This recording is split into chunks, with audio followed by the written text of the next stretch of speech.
Hey, good morning.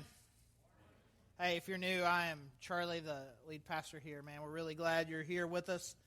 We're 3 weeks into a series we've been doing called All In. It's based on a book that we've been reading in our small groups. Been doing all of this church-wide to kind of ask God to help us individually and as a church figure out what it would really mean in our lives and our church if we were completely in with what God wanted from us, called us to do. So this is week 3. We've got a few more weeks after this. And you talk about all in, and most people there immediately kind of go to poker imagery.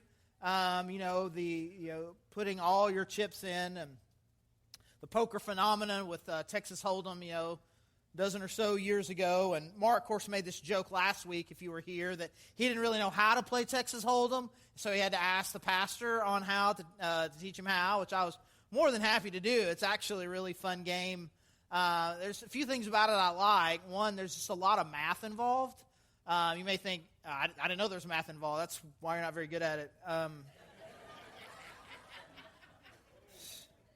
So everybody, gets two. You get 2 cards face down. You don't see, and then you make a bet based on ultimately how you think your hand's going to go based on these 2 cards, and then they put 3 out face up that everybody now shares. So now you have a 5-card hand. You're 2 and those 3, and they put 1 more, and they put 1 more, and then there's ultimately 5. And so you're making bets based on what is the best 5-card hand you can make with these 7 cards. And so there's math involved. There's probabilities, percentages. What do I have what is the likelihood that someone else has something based on all these cards that could beat me? So there's a lot of that, but more than probabilities and math, it's really more, you're not really playing cards. Poker, by and large, is not a card game, who has the best cards. It's really a people game. You're less playing the cards and you're playing the person. What is this person doing? What are their patterns? What are their habits? Why are they betting like this? What is the likelihood based on how nervous they seem, how excited they are? All of this, what are they doing? Can I intimidate them to fold a better hand than what they should? It's a people reading game. And so you put 2 of my favorite skills together, people reading and math, and it's actually a pretty good game for me. There's one part about it that I don't like, and it's the luck factor. You do everything right, you've read the person right, you put everything right, and then the 1 in 50 thing happens, and you're like, and then I get crazy, and then I'm not good anymore, and so that's why I don't really play. But again, it's a people game. It's a people game more than a card game, right?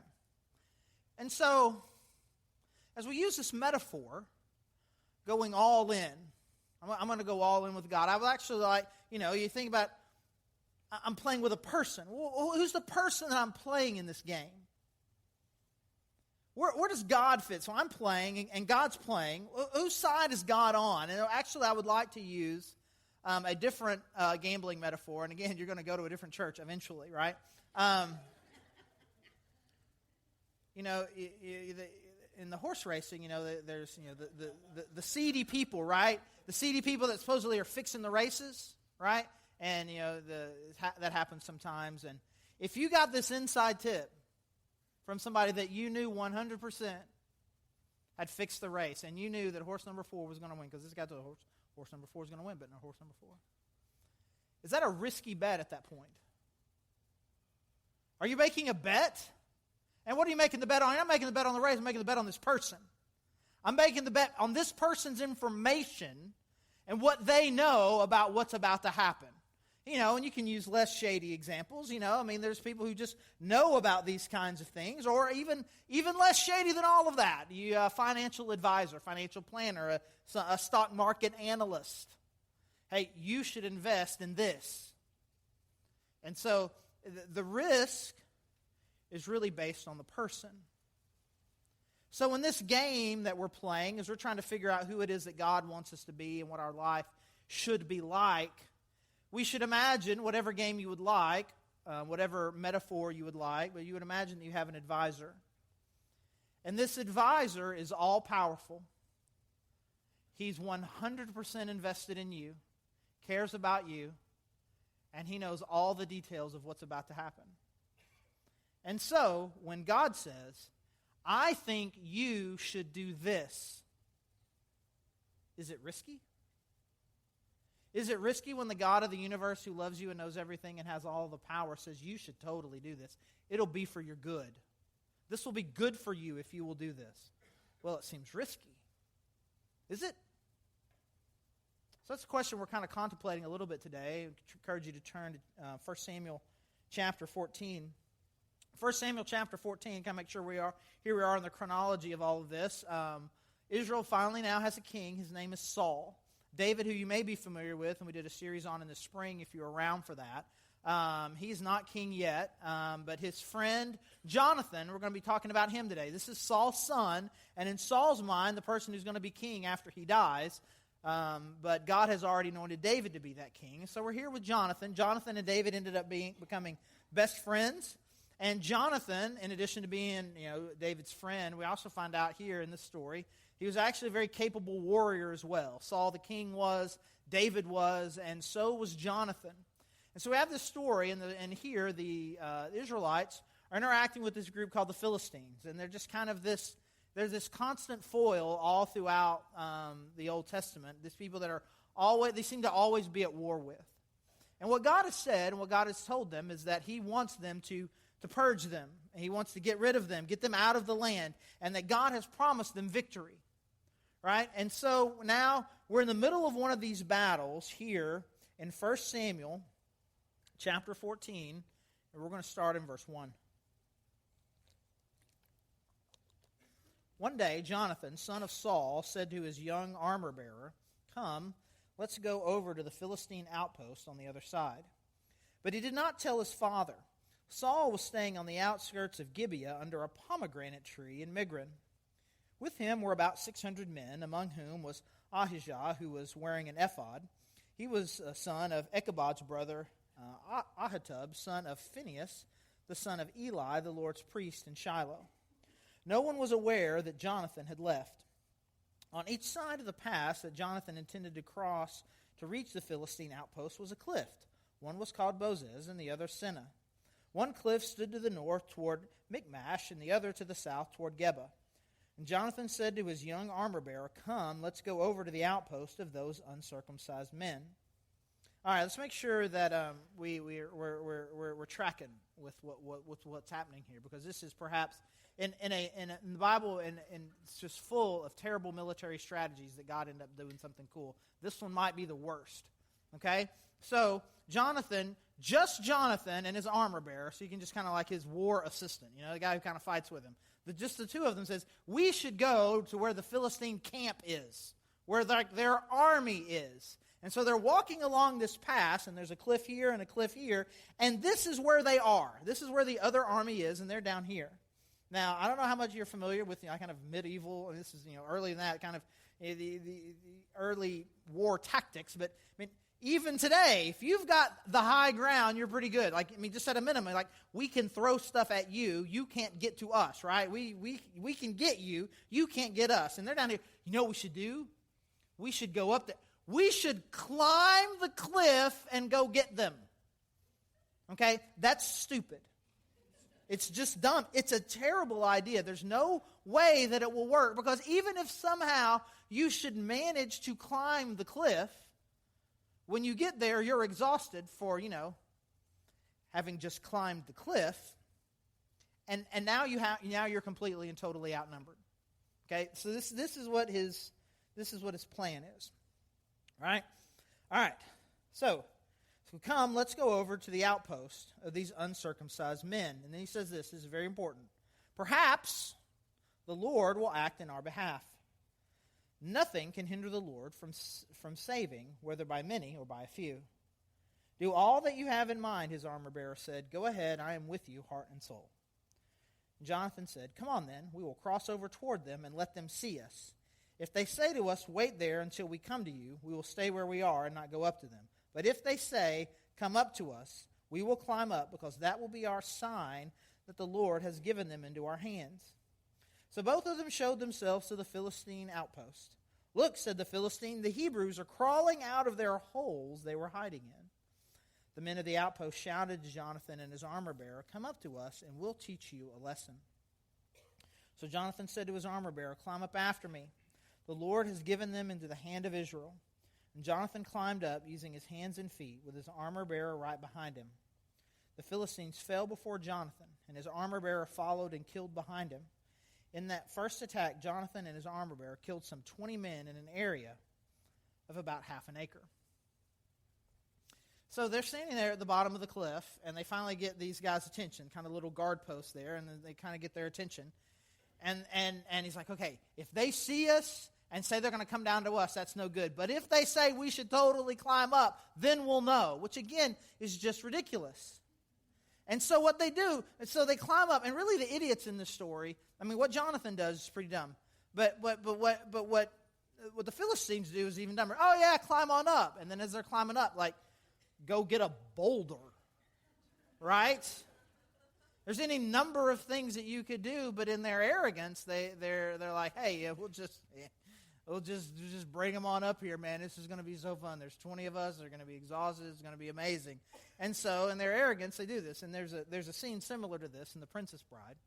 If any of you have, if any of you know that story, you know, if you don't know, then I'm sorry. I apologize. I used a reference you don't get. Then Jonathan wins the day. So it's a ridiculous military strategy, and God shows up.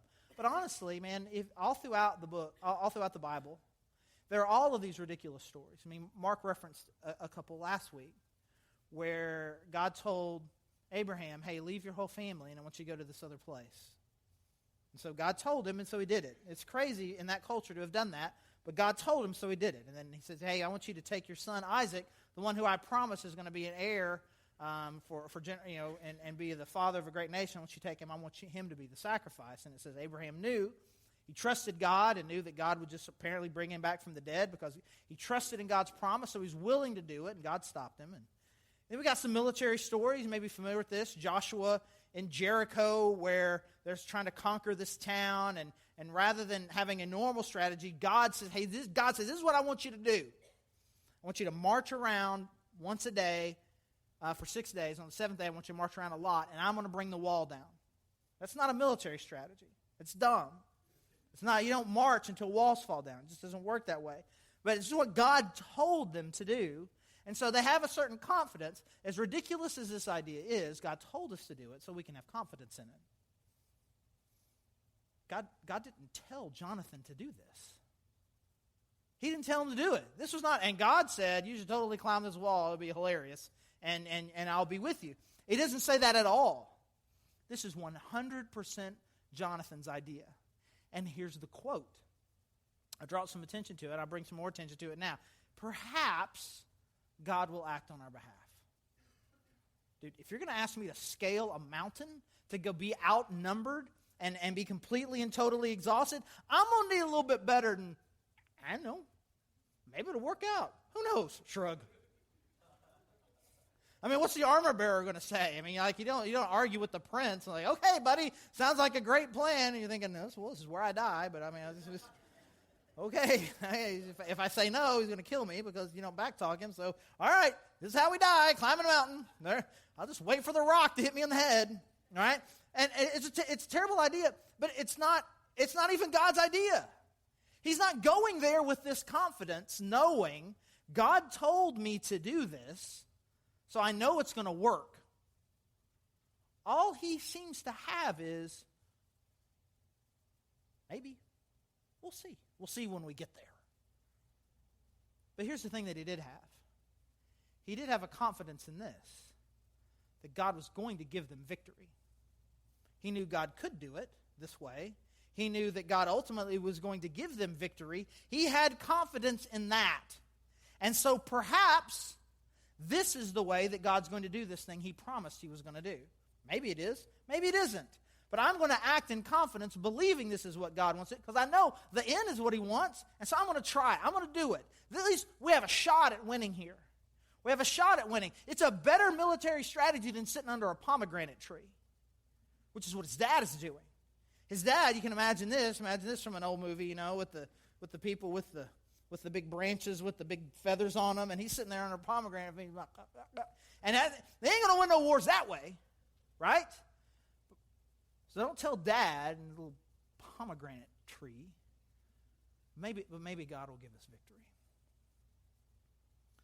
And so many of us, we kind of find ourselves in these kinds of situations. You may not know specifically what God's going to do, but you've got a pretty good idea about some things that you know that God wants you to do. If you've been visiting with us, maybe this is your first time, you've been here a couple times, there's this part of you that knows, I need to get connected to a local church. Well, perhaps this will be the church. Perhaps this will be the place that I should serve. Perhaps it is. You know, I know that I need people around me to hold me accountable. I need to get into a small group. It seems kind of nervous going to a small group. I'm not going to find the small group by not visiting, so perhaps this will be the group. I'll go and we'll see. I know that God wants me to start serving my church. Perhaps it's in the nursery. Or perhaps I have averse to poop smells. And it's not that. And I need to move up to the elementary age. Perhaps it's the elementary age. And then I realize I don't like that they can talk back to me. And so I'm going to go back to the nursery. But you're not going to find the thing that God is calling you to do sitting around doing nothing. Perhaps God will show up when I do this particular thing. I know God's ultimately going to show up because He wants this from me. And so some of you have been reading this book. Some of you haven't, but this book, it kind of starts off with this kind of crazy story about the way that missionaries used to go overseas. Before it was easy to get anywhere, the only place you could go if you wanted to go overseas, you were on a boat for like weeks, sometimes months. And once you go there, you didn't go and come back. These are not week-long trips or year-long trips. They were lifelong trips. And so you would pack everything that you still own and put it with you. And it says they would pack them in their coffin. Pack all your belongings in a coffin, go be a missionary overseas. And some people are reading that. It's like, well, that's a little intense. Is this where this book's going? And I don't know. This is my new favorite book. I was like, well, is that what it means? Is that what it means to be all in? I gotta plan my death, pack in a coffin, and go be a missionary. And I have no doubt that in this room right now that there are people that God is specifically saying that you need to go overseas and become a missionary and do awesome things for God in another country. I have no doubt about that. But it's really not about the specific thing. You know where you are and where God wishes you were, and you're not there. And there's some things that God is asking you to do that you're not doing. And you need to take that step. You need to take a step and say, because the question isn't about whether or not I'm going to be a missionary in another country and pack my things in a coffin. The question is God really the Lord of my life or not? Is He really, like Anna was saying earlier, is He really the king or is He not? And if He says do it, I must do it. And what do I believe about this God who is telling me to do this thing? What do I believe about this God who says that He wants the 10% of what I make? He wants me to give it back to Him. What do I believe about Him? What do I believe about this God who says that I need to be having an impact where I'm going to school? I need to impact the people where I'm working. He wants me to make the difference. What do I believe about Him? And if He says it, am I then compelled to do it? And then we ask this question. Like, most of us are not confused. Most of us are not sitting around here right now going, well, I just don't even know. I don't know one thing about my life God wishes were different about. I think God just thinks I'm 100% great right now. Most of us come to church most weeks, and God is saying, He's tapping on you, saying, hey, there's some changes you need to make. That's not the problem. The problem is the courage to do it. Because whatever it is the thing is, it seems very risky, which means to ask this kind of semi-rhetorical question. What makes something risky? What makes it risky? If God asks you to do something, is it risky? What makes something risky?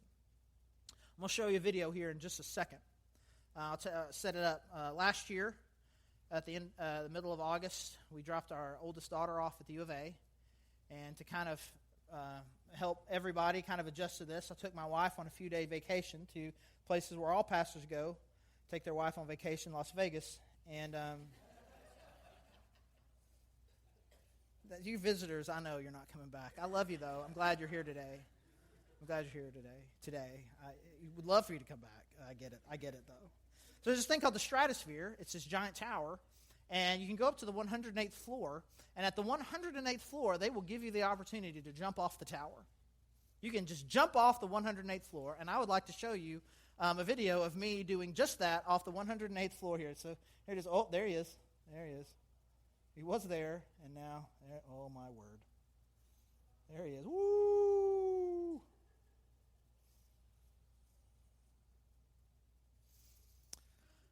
"108th floor."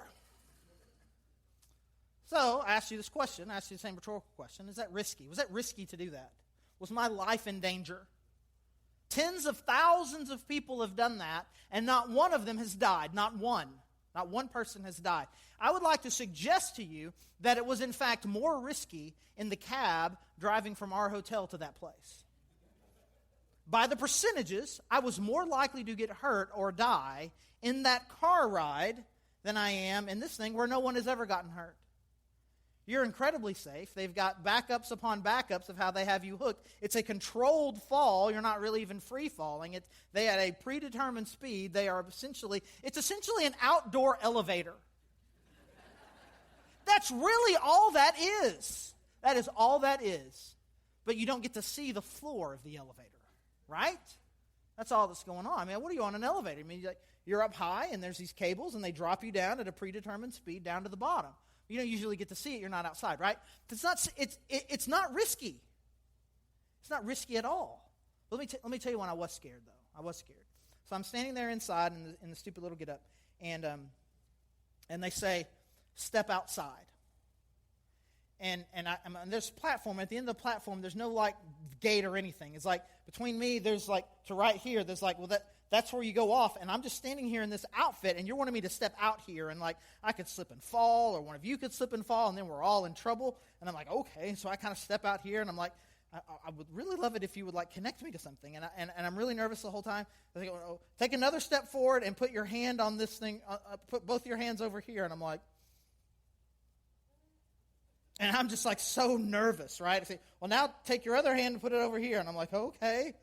And then they finally, they've got you hooked. And then I'm telling you, he grabs you right here, yanks you up, wedges you pretty bad, because they don't want it to be on you how long you get nervous for. They say, okay, 1, 2, 3, jump, and they 1, 2, 3, jump. Right? They throw you out there, and so I'm real nervous. Well, it turns out, I had this GoPro camera on my deal, so you pay a little extra for it. And so I watched that video later, and it turns out while I was still inside, they hooked a safety thing to me right here. This little red cord. They had a safety thing on me right here, but I didn't know it. I didn't know that they had. And so I'm thinking that I'm out here completely, totally alone and scared, and just at the whim of these two guys and my ability to not be so nervous that I slip and fall. But the whole time, this cord has got me. Of course there was. So I felt incredibly scared. But I was okay the whole time because this thing had me. So you're stepping out there, trying to decide if you're going to get connected at a church, in a small group, where I'm going to invest and try to start this new ministry with hurting people. I'm trying to make an impact at work, maybe start a Bible study or something with people that I work with, or where I live, or in my neighborhood, in my dorm, my fraternity, sorority. I'm trying to make some sort of decision, and it just seems real risky. But God's got you already. And what feels like a risk to you, your brain is telling you, dude, you are 900 feet in the air. You don't jump off of buildings. And that's smart. My brain is smart. I'm not judging your brain or my brain or anyone's brain. That's a good brain. Good brain. Good job. But you're safe the whole time. And this whole time that you're taking this supposed leap of faith out into a different kind of world, a new kind of experience with God, a new kind of relationship with Jesus, a risk that you're trying to take in your personal life or in an outreach of some kind, every time God's got you the whole time. and then you still think it still feels risky. But if God has you, and God loves you, and He is all powerful, and He is all knowing, and He's the one saying, you should totally do this. It's good. You should totally do it. Then it's not risky. So then the question is, whom are you following? Are you following? Do you follow the God of Jesus Christ, who loves you and is all powerful and knows everything? And He says, you should totally do this. It's good. And I'm telling you, if you ever find yourself anywhere near the Stratosphere in Las Vegas, you should totally jump off that building. It is amazingly fun. It is so thrilling, that feeling. It's great. I think, man, it was good. And your perception of that, whether or not you believe me, is really based on not the event itself, whether or not it's thrilling or not. It's your assessment of me. Some of you, I say, you should totally do it. And your thought is, that dude crazy. Right? I'm not listening to that guy. He's crazy. God says to you, you should totally do it. I don't know. That's honestly why I think it's important for us to get into small groups. Because then not only do you have God telling you should totally do it, but now you get to surround yourself with people who have very similar stories. It's not just you sitting around anxious about your money thinking, man, I don't even know how I would begin to become a generous giver. And now you're surrounded by people who are saying things like, man, you will not believe what happens when you release this to God. What God does with that 90%, the way He blesses you, is so much more and greater and better than anything we ever did when we were holding on to it. And the more stories that you hear, the more experiences you have of other people, the more you trust. And honestly, the more stories you have. Let me tell you, if I were ever decide to do this again, and I don't know that I would, but if I decided to do it again, I'm not going to be nervous because I know at this point right here, they hook me to a safety. They step out, like, okay. You know, and it's...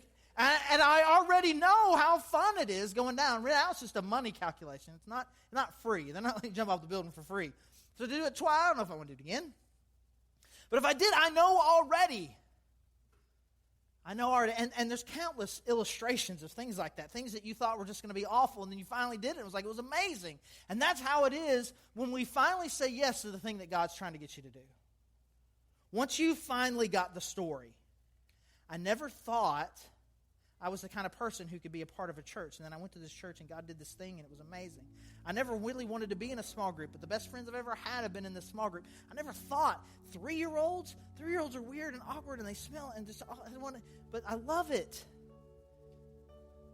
And after a while, when God says you should do this thing, you and God have enough of a track record where it's just not risky anymore, no matter how crazy the idea is. Like, man, God's just shown Himself so many times.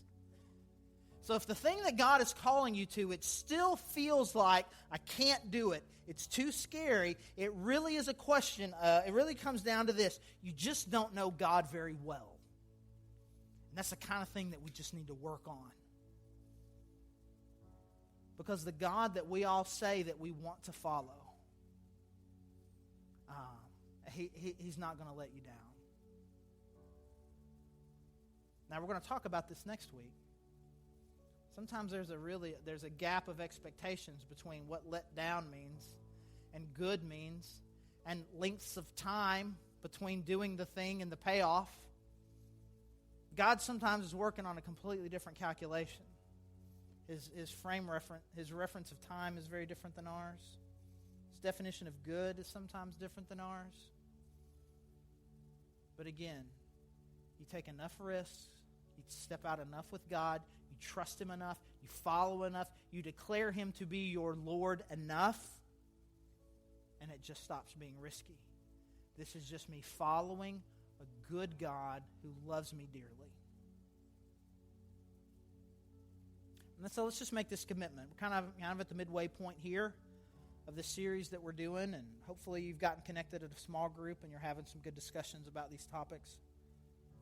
Let's just make this commitment to each other, that we're going to pray for each other, and that we're going to pray that as individuals and collectively that we're going to be willing to take the risk. Sometimes it's kind of a church-related risk. Sometimes it's a ministry risk. Sometimes it's a relational risk. It's a relational risk to trust again someone who has hurt you, to repair a relationship that is broken. And God's calling you to do something that just doesn't feel right.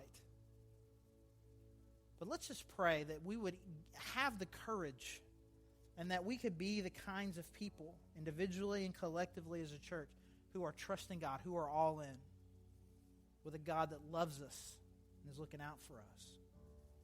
And so if you've come here today and you kind of come here burdened, man, I just encourage you, go back here. We got a prayer team back here. Man, they've been praying for you since before you woke up this morning, and that's just real. And they've been praying all day. And if you just need a little bit of help, man, they would love to pray with you. I strongly encourage that. They pray for me specifically every day. I get one or two of them will come and pray over me, and it is one of the highlights of my week, the spiritual blessing that I get to have people pray with me. I encourage you. There's opportunities kind of for private reflection back there with communion and prayer candles and the cross. We have an opportunity to give, which I know is for a lot of people. It's kind of a big risk that God is probably prompting a lot of you to. But let's respond back and let's just kind of make this commitment together to be people who are completely all in with an awesome God. Let's pray.